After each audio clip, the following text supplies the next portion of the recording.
हज्जाज इब्न यूसुफ भी एक जालिम हुक्मरान गुजरा है। इसने ताबई तक को कत्ल करवा दिया है।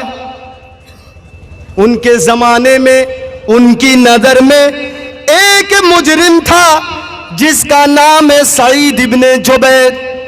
गौर करके सुनिएगा। इस वाक़े को सुनने के बाद जिनको जाना है चले जाइएगा, मैं आपको मजबूर नहीं करूंगा सुनने के लिए, लेकिन इस वाक़े को सुनने के बाद आप अपनी जिंदगी को अगर बदलना चाहें तो बदल सकते हैं मेरे भाइयों। हज्जाज ने ऐलान कर दिया कि जो सईद इब्ने जुबैर को पकड़ करके लाएगा उसको इतना इनाम दिया जाएगा। कत्ल का हुक्म नाफिज कर दिया। सईद इब्ने जुबैर कहीं छुपे हुए थे जाकर के। सुनिएगा मेरे भाइयों, ऐ मझेली के मेरे भाइयों, दूसरों के धंधों पे लात मारने वाले सुनो। खेत में गए हैं, आपके खेत में भी मकई है, उनके खेत में भी मकई है, दोनों के खेत में। आपका दिल चाहा कि मैं एक मकई तोड़ लूं, आपने अपने खेत के मकई को महफूज रखा, देखा कि ये भाई मौजूद नहीं है, उसके खेत से आपने तोड़ लिया, नुकसान आपने उसका किया। एक दुकान आपकी है, कपड़े की दुकान है, चाय की दुकान है, लोग जाते हैं, कस्टमर ज्यादा होता है वहां पर। दूसरे भाई ने सोचा कि अरे ये आगे इतना क्यों बढ़ेगा, क्यों ना मैं उसके बगल में जाकर के कोई दूसरी दुकान नहीं वही कपड़े की दुकान खोल दिया। कहते हैं मौलाना कंपटीशन का जमाना है। कंपटीशन का जमाना नहीं, आप अगर चाहते तो कोई दूसरी दुकान भी आप वहां खोल सकते थे, लेकिन देखा आपने उसकी बिक्री ज्यादा हो रही है, कपड़े की दुकान है, कस्टमर दिन में 150 कस्टमर आ रहे हैं, आपने उसके बगल ही में जाकर के फिर कपड़े की दुकान खोल दी, आपने फिर कपड़े की दुकान खोल दी। सुनिए मेरे भाइयों, ये सईद इब्ने जुबैर किसी के घर में छुपे हुए थे। हज्जाज की पुलिस निकली उनको तलाश करने के लिए, ढूंढने के लिए। जासूसी हर जमाने में हुई है, जासूसी हर जमाने में हुई है। हज्जाज के किसी जासूस ने बता दिया कि सईद इब्ने जुबैर फुला फुला के घर में छुपे हुए हैं। क्या आप ये गुमान करते हैं कि इस जलसे में कोई जासूस नहीं है? हाल ही का वाकया मैं बताऊं, 4 मेरे प्रोग्राम कैंसिल हो चुके हैं, 1 2 नहीं 4। और किस लिए? इसी जासूसी की वजह से, जासूसी की वजह से प्रोग्राम लोग कर रहे हैं। मुसलमान ही से किसी जासूस ने जाकर के थाने में खबर दे दी कि ये अभी कोरोना बढ़ रहा है और ये लोग फिर प्रोग्राम कर रहे हैं। वो मुसलमान ही है जिसने वहां खबर पहुंचाई मेरे भाइयों, और जलसा कैंसिल हुआ। 1 नहीं 2 नहीं 3 नहीं 4 मेरे हाल ही में। फिर कल आइंदा 7 तारीख को एक प्रोग्राम था, वो भी कैंसिल हुआ है। ये जासूस मेरे भाइयों, इस तरह की जासूसी करने वालों सुनो, और दीनी प्रोग्राम को रोकने वालों सुनो, तुम्हारा फैसला अल्लाह की अदालत में है, अल्लाह की अदालत में। जहां पे कुरान और हदीस की बात होती, तुमने उस प्रोग्राम को रोक दिया। आज देखिए मेरे भाइयों, कीर्तन हो रहा है कि नहीं?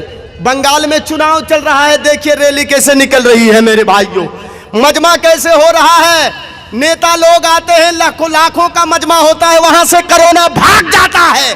लेकिन जहां पर जलसे जुलूस होते हो, यही मुसलमान जाकर के जासूसी करते हैं मेरे भाइयों। कोई हिंदू जाकर के जासूसी नहीं करता है, यही मुसलमान ही जाकर के जासूसी करते हैं, थाने में पहुंचा देते हैं बात। ये लोग जलसे कर रहे हैं, इस घर को आग लग गई घर के चिराग से।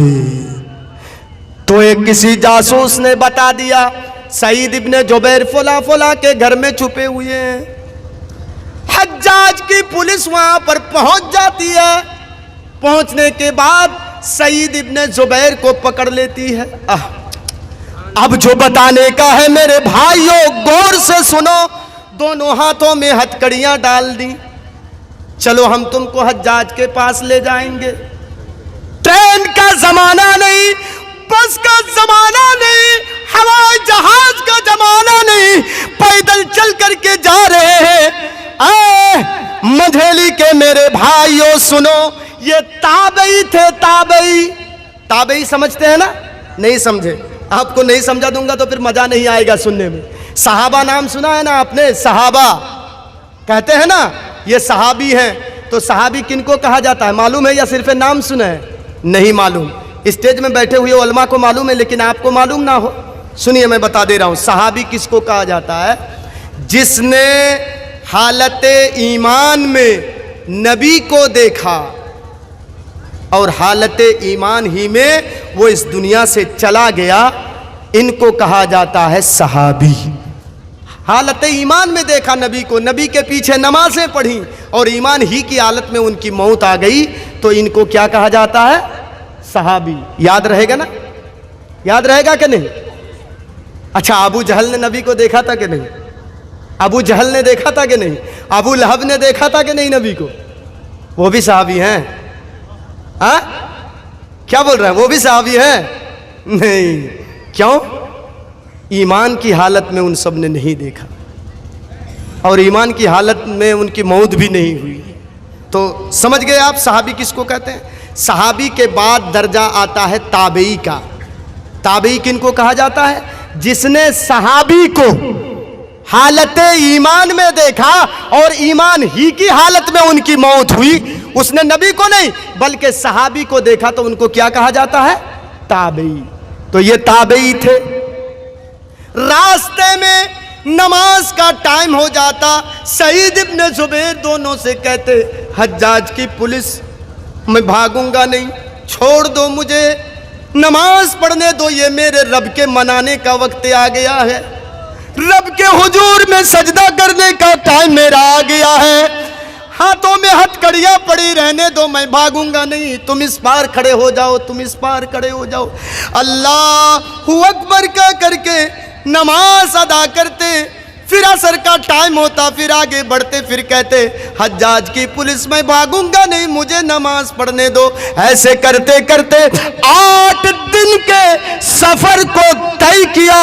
8 दिन मेरे भाइयों, फजर, जोहर, असर, मगरिब, इशा, सिर्फ यही नमाजें नहीं बल्कि रात के वक्त तहज्जुद की नमाज भी सईद इब्न जुबैर पाबंदी के साथ पढ़ा करते थे।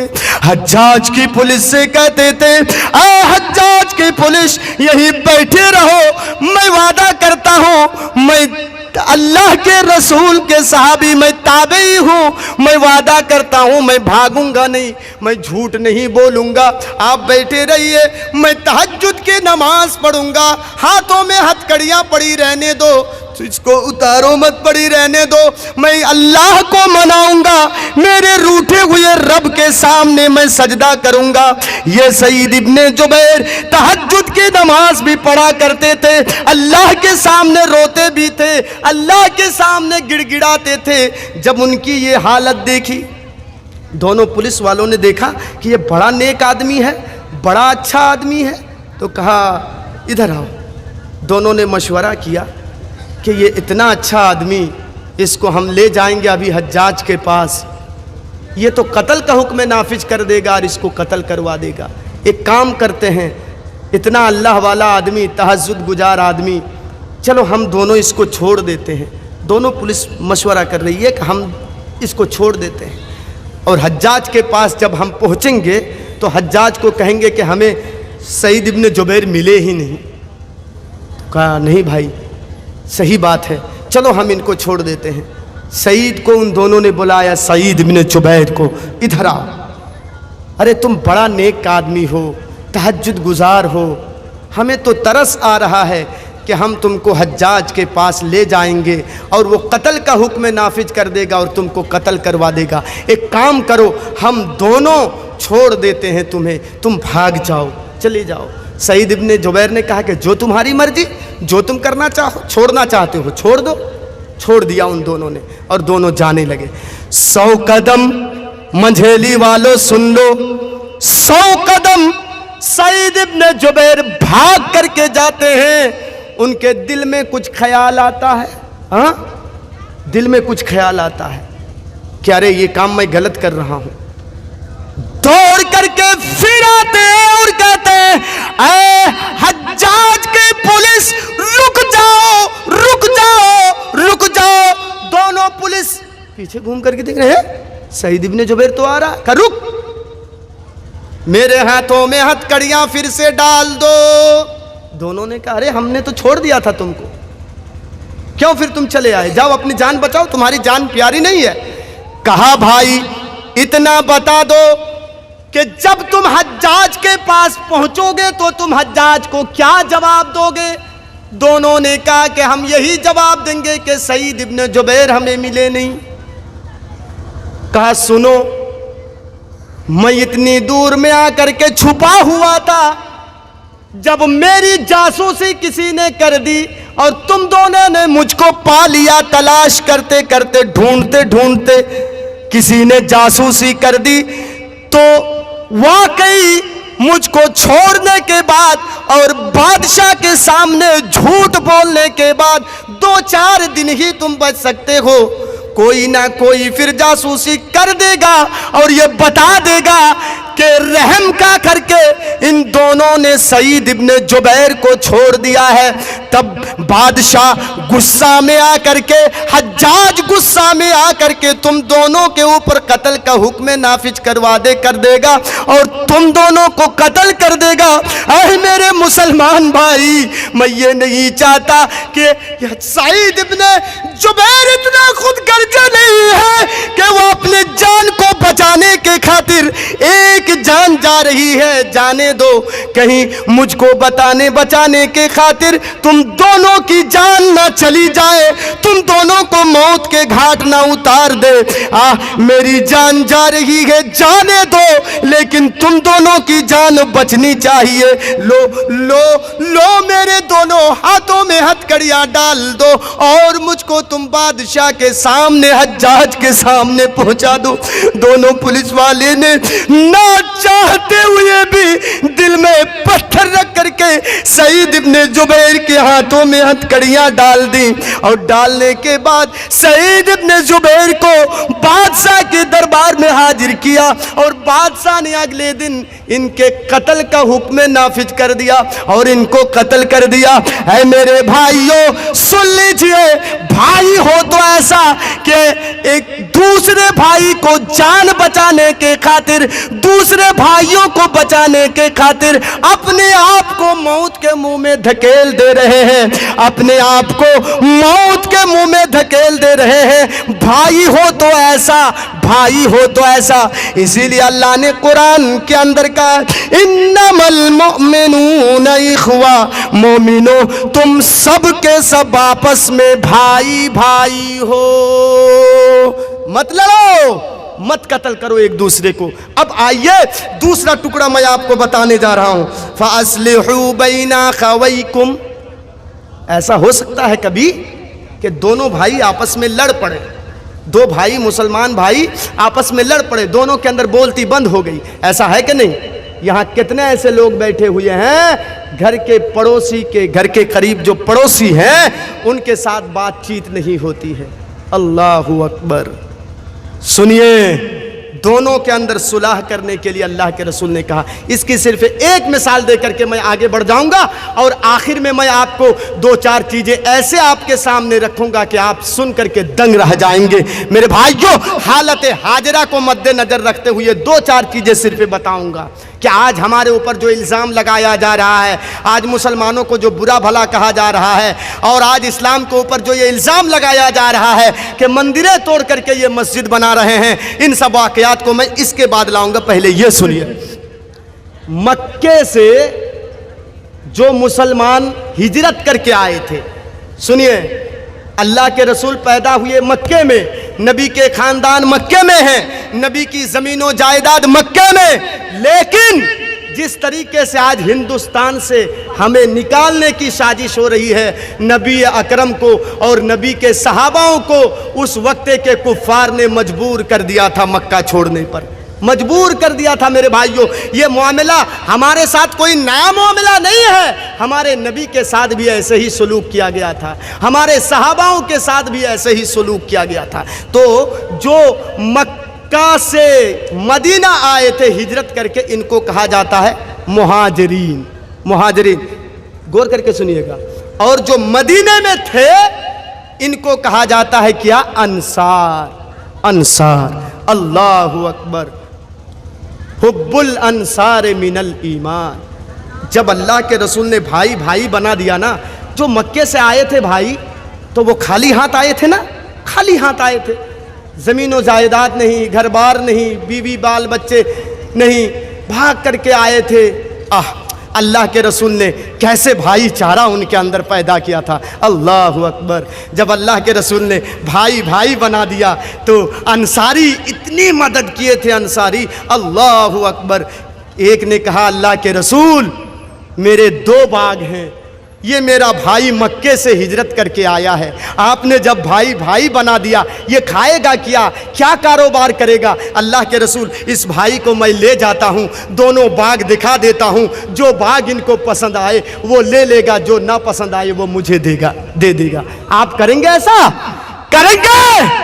नहीं, भाई हो तो ऐसा, भाई हो तो ऐसा।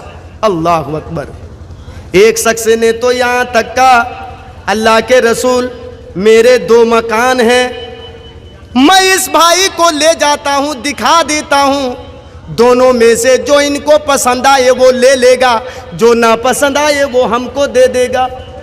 एक ने तो यहाँ तक कहा, मझेली वालों सुनो, एक अंसारी ने तो यहाँ तक कहा, अल्लाह के रसूल मेरे पास 2 बीवियां हैं, अरे अल्लाह के रसूल मेरे पास 2 बीवियां हैं, ये मेरा भाई है, इनको मैं ले जाता हूँ, दोनों बीवी दिखा देता हूँ, जो इनको पसंद आए मैं तलाक दे दूंगा, ये रख लेगा, और जो इनको ना पसंद आए वो मैं रख लूंगा। अल्लाहू अकबर। इसीलिए अल्लाह के रसूल ने कहा, हुब्बुल अंसार मिनल ईमान, अंसारी से मोहब्बत करना, अंसारी से प्रेम करना, ये ईमान की अलामत है। अल्लाहू अकबर। इतने भाईचारे होने के बावजूद भी एक दिन दोनों के अंदर झगड़ा हो जाता है। और झगड़ा किस चीज की लेकर के मालूम है? हजरत उमर का गुलाम बकरी को पानी पिलाने के लिए घाट में तालाब में आया, और अंसारी का एक गुलाम भी, एक अंसारी भी पानी पिलाने के लिए उसी घाट में आया। अंसारी कहता, मेरे मालिक का तालाब है, मैं पहले पानी पिलाऊंगा। हजरत उमर का गुलाम कहता, नहीं नहीं, ये इंसाफ होना चाहिए, मैं पहले पहुंचा हूं, मैं पहले पानी पिलाऊंगा। हालांकि अगर मामला सॉल्व करना होता तो तुम उस साइड पानी पिलाओ, मैं इस साइड पानी पिलाता हूं, लेकिन नहीं, घाट एक ही है। कहा मैं पहले पानी पिलाऊंगा। ये कहता, अंसारी कहता, नहीं नहीं भाई, पहले मैं पानी पिलाऊंगा। हजरत उमर का गुलाम कहता, नहीं, पहले मैं आया हूं, पहले मैं पानी पिलाऊंगा। दोनों के अंदर झगड़ा हो गया, और झगड़ा यहां तक अंसारी ने मुहाजिर को धक्का दिया, मुहाजिर ने अंसारी को धक्का दिया, दोनों तरफ से तलवारें निकल आई। यही अंसारी जो अपनी बीवी तक, मकान तक, बागात तक दे दिए थे मुहाजिर भाइयों को, आज ये भी तलवार निकाले हुए हैं, ये भी तलवार निकाले हुए हैं। दोनों तलवारें लेकर के दोनों तरफ से नंगी तलवारें निकल गई। अल्लाह के रसूल मस्जिद में कुरान की तिलावत कर रहे हैं, कोई 9 साल का बच्चा दौड़ के जाता है और कहता है, अल्लाह के रसूल आप कुरान की तिलावत कर रहे हैं। अरे अल्लाह के रसूल, जिस मुहाजिर और अंसारी को आपने भाई भाई बनाया था, जिस मुहाजिर को और अंसारियों को आपने भाई भाई बनाया था, आज ये दोनों तलवार लेकर के निकल चुके हैं। अल्लाह के रसूल ने कहा, तलवार लेकर के निकल गए हैं? कहा? अल्लाह के रसूल कुरान को बंद करते हैं। कुरान को रखने के बाद अल्लाह के रसूल मस्जिद से तेजी के साथ बाहर निकलते हैं, मस्जिद की खोटी से नबी की चादर लग जाती है, चादर गिर जाती है। 9 साल का बच्चा कहता है अल्लाह के रसूल चादर ले लीजिए, अल्लाह के रसूल चादर ले लीजिए। लेकिन अल्लाह के रसूल कहते बेटा चादर रहने दो, बेटा चादर रहने दो, कहीं मैं चादर उठाने जाऊं, इतनी देर में एक मुसलमान भाई दूसरे मुसलमान के ऊपर कहीं तलवार ना चला दे, अंसारी कहीं मुहाजिर को कत्ल ना कर दे, मुहाजिर कहीं अंसारी को कत्ल ना कर दे। अल्लाह के रसूल बीच में जाते हैं और खड़े हो जाते हैं। क्या देखते हैं? अंसारी भी तलवार निकाले हुए हैं, मुहाजिर भी तलवार निकाले हुए हैं। अल्लाह के रसूल कहते हैं लड़ोगे तुम दोनों? कहाँ? अल्लाह के रसूल बीच से आप हट जाइए, हमारा मामला इनके साथ है। ये कहते हैं नहीं अल्लाह के रसूल आप बीच से चले जाइए, हमारा मामला इनके साथ है। अल्लाह के रसूल ने कहा है तुम दोनों को मैं भाई भाई नहीं बनाया था, हा? तुम लड़ते क्यों हो? अब असबियत का जुनून उनके अंदर, पागलपन पैदा हो गई थी। दोनों कहते नहीं अल्लाह के रसूल इसने धक्का दिया, ये आए थे खाली हाथ आए थे, हमने इनको ये दिया था और आज ये हमें धक्का दे रहे हैं। अल्लाह के रसूल ने कहा ठीक है तुम खून रेजी करो, लेकिन एक काम करो पहले, ये देखो मेरी पीठ हाजिर है। नबी की नंगी पीठ अल्लाह के रसूल ने हाजिर कर दिया। ये देखो मेरी पीठ हाजिर है, पहले नबी की पीठ पे, नबी की गर्दन पे तुम तलवार चलाओ, उसके बाद तुम आपस में लड़ना कटना। अंसारियों ने देखा नबी ने पीठ हाजिर कर दी, तलवार फेंक दी है। ये मुहाजिर ने देखा अरे नबी ने पीठ हाजिर कर दिया, मुहाजिरी ने भी तलवार फेंक दी है। दोनों तलवार फेंक दिए और फेंकने के बाद अंसारी और मुहाजिर फिर से गले मिल करके भाई भाई बन गए।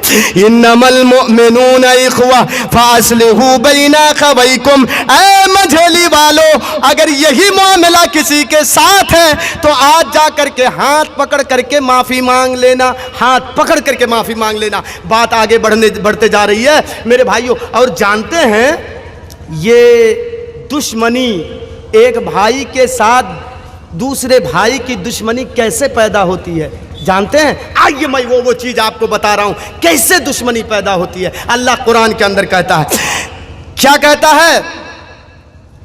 या अय्युहल्लज़ीना आमनुज्तनिबूहु कसीरम मिनद्दन इन्न बादद्दन इस्मुन वला तजस्ससू वला यग़तब बादुकुम बादा। गौर से सुनिए, हाँ इन्हीं चीज़ों की वजह से दुश्मनी पैदा होती है, भाईचारा ख़त्म होता है। अल्लाह ने मोमिनों को खिताब करके कहा या अय्युहल्लज़ीना आमनुज्तनिबूहु कसीरम मिनद्दन, ऐ मोमिनो ज़्यादा से ज़्यादा बदगुमानी करने से तुम बचो। बदगुमानी मतलब समझे ना? नहीं समझे? एक मिसाल दे रहा हूँ मैं आपको। ये मौलाना भी डॉक्टर है, मैं भी डॉक्टर हूँ। मिसाल दे रहा हूँ। एक आदमी उधर से लंगड़ाते हुए चल रहा है, मौलाना कह रहे नहीं नहीं उसके पैर में मोच आई है।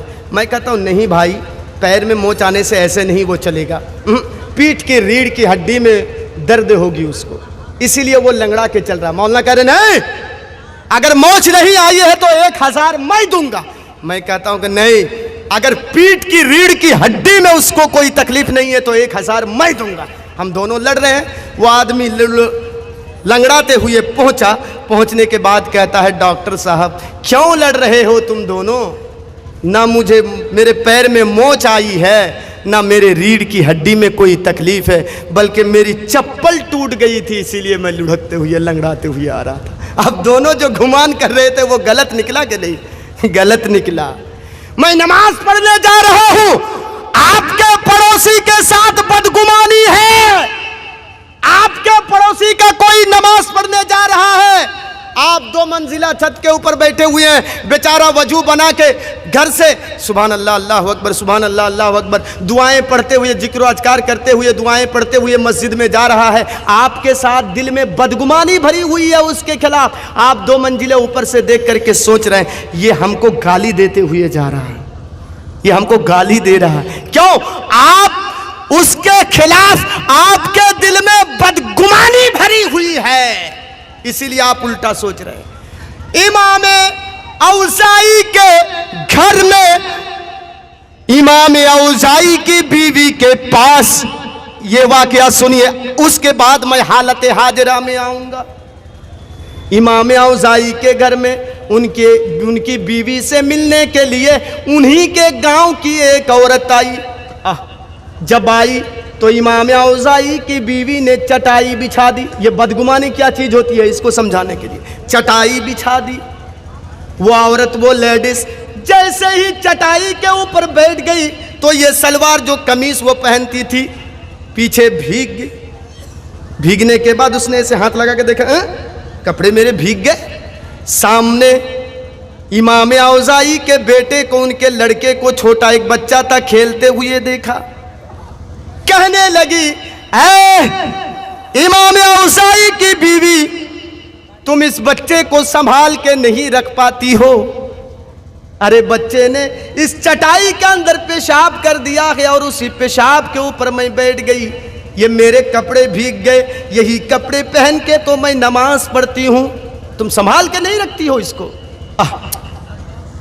इमाम औज़ाई की बीवी जवाब देती है, मेरी बहन, तुम जिसको पेशाब समझ रही हो, मेरी बहन ये पेशाब नहीं है।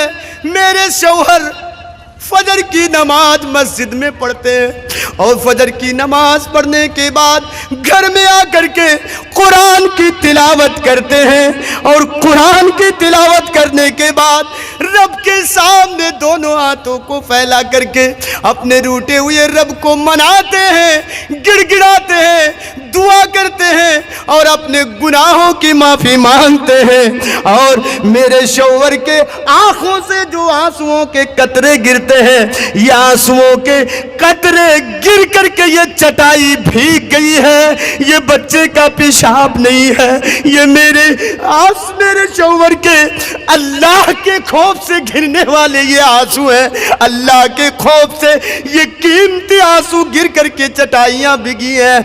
लो मेरे भाइयों, ये जिसको पेशाब समझ रही थी, जो गुमान कर रही थी, उनका गुमान गलत निकला। जो पेशाब समझ रही थी, ये मेरे भाइयों इमाम औज़ाई के आंसू निकले। तो ज्यादा बदगुमानी करने से बचिए। या अय्युहल्लज़ीना आमनुज्तनिबूहु कसीरम मिनद्दन, ज्यादा बदगुमानी करने से, एक दूसरे के साथ बदगुमानी करने से बचिए। आज यही तो है, हमारे ऊपर बदगुमानियां लगाई जा रही हैं। नहीं, ये मंदिर तोड़ करके मस्जिद बनाए हैं, यही गुमान है। आप लाखों सबूत दिखलाइए, लाखों प्रूफ दिखलाइए, दिखाने के बावजूद भी मेरे भाइयों फैसला उनके हक में गया। मुसलमानों के कलेजे से पूछिए, मुसलमानों के कलेजे से। मेरे भाइयों, एक चीज मैं बता दूं, चैनलों के जरिए से ये बात पहुंच जाएगी, सुन लीजिए। किसी की जमीन को हड़प करके, और हड़पने की बात तो छोड़िए, किसी के जमीन को कब्जा करके अगर मुसलमान वहां मस्जिद बनाए मेरे भाइयों, तो मुसलमानों की नमाज नहीं होगी। इस्लाम ने तो दूसरों की इबादत खाने को तोड़ने का हुक्म नहीं दिया है, बल्कि इबादत, दूसरों के इबादत खाने को कायम रखने का हुक्म दिया है। एक चीज मैं दिखाऊंगा, उसके बाद मैं कुछ काम करूंगा। सुनिए, हजरत उमर फारूक यरूशलेम की तरफ जा रहे हैं। बड़ा खतरनाक मैं वाकया आपके सामने रख रहा हूं, और आजकल के हुक्मरां के चेहरे के ऊपर जबरदस्त थप्पड़ है ये वाकया। जो कहते हैं कि मुसलमान मंदिर को तोड़ करके बाबरी मस्जिद बनाए हैं, उनके चेहरे पे ये जबरदस्त थप्पड़ है। हजरत उमर यरूशलेम की तरफ जा रहे हैं। पहले यहूदियों की बस्ती है, उसके बाद ईसाइयों की बस्ती आएगी, फिर उसके बाद यरूशलेम बैतुल मुकद्दस आएगा।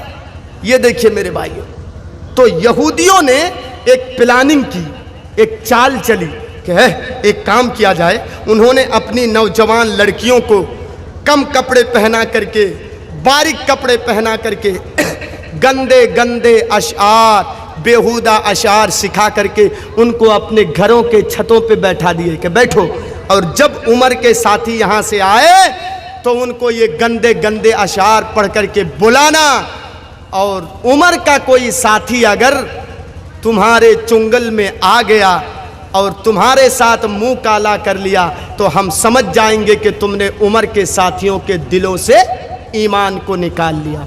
आपके जलसे भी इससे महफूज नहीं है।